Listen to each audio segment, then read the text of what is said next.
hooked on a feeling that this movie is awesome. Hello, it's Clayton, and I just saw Guardians of the Galaxy Volume 2, and if you absolutely loved the irreverent humor, the lovable characters, and the awesome music from the first Guardians of the Galaxy, you'll pretty much love this one too. But what's interesting is that it takes a much more dramatic and intimate approach to these characters than I thought the series would ever do, while still being an absolutely amazing thrill ride. But let's get to the story, shall we? The story is we follow the Guardians as they complete a mission for the Sovereign people, these golden-skinned people ruled by a priestess named Aisha, and after Rocket steals some batteries from them, no seriously, they end up crash landing on a planet where Star-Lord, aka Peter Quill, ends up finding his long-lost father, played by Kurt Russell. But that's all I can say about the story without spoiling anything, so let's get to what's amazing about this movie. What isn't amazing about it? Pretty much everything you love from the first movie is back, from the awesome action scenes, to the very irreverent comedy, to the constant great music from the 1980s, to the brilliant visual effects. I definitely love how this movie even doubles down on the visuals, making them very vibrant, very colorful, and very pleasing to the eye, both in the action scenes and in the scenes where you just have to look at the new planets that the Guardians end up going to. Also, there are a few new characters who are added that I really enjoy watching, one of whom is an empathetic alien named Mantis. And Mantis is actually really funny. She happens to provide a lot of laughs. Quill's father, played by Kurt Russell, is also another funny character who actually ends up being one of my favorite new characters from the Guardians of the Galaxy lore, if not the entire Marvel Universe, but going into why would be spoilers.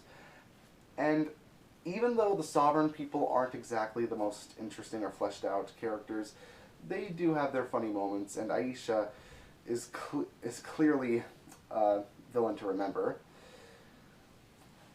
But the big amazing thing is how much the film focuses on the dramatic backstories of a lot of the Guardians. The film spends a lot of time developing Peter Quill, Gamora, Rocket, and even a little bit for Yondu. Yeah, remember Yondu, played by Michael Rooker? He's back, and he happens to take up a good amount of time in this movie, and a lot of it feels earned. But just because it's more dramatic than the first movie, that doesn't mean that there isn't a lot of fun, because the movie is still a lot of fun.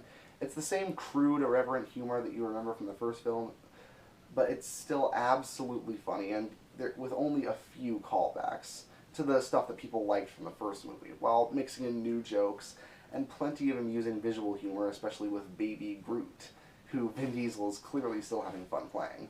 Why wouldn't he? The acting, as you can probably tell, is stellar throughout.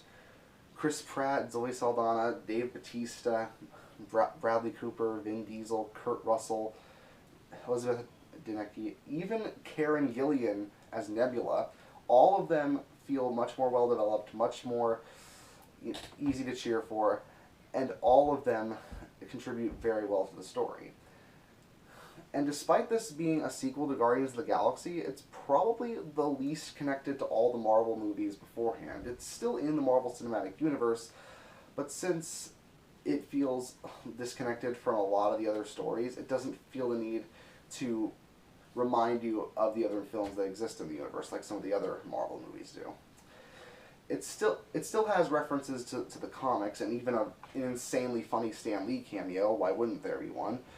But the movie happens to be so fun and so thrilling that I guess James Gunn realized he doesn't need to connect this movie that much to the other ones, while still making possibly one of the most fun Marvel movies he's ever made. If there are any problems, it's that the first few minutes of the movie felt a little clunky, and there are a couple of jokes that don't work in the beginning, but those are very minor complaints.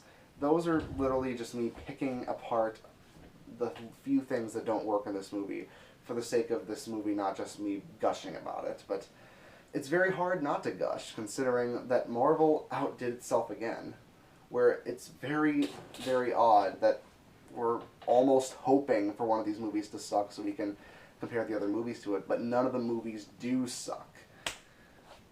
Guardians of the Galaxy Volume 2 is an incredibly entertaining movie with fun characters, amazing humor, a surprisingly dramatic turn of events, tons of twists to its rather interesting story, and not to mention just an insane amount of fun for everyone who loved the Guardians. I give Guardians of the Galaxy Volume 2 a 9.5 out of 10, and I cannot wait to see what happens next for the Marvel Universe. I'll see you guys later.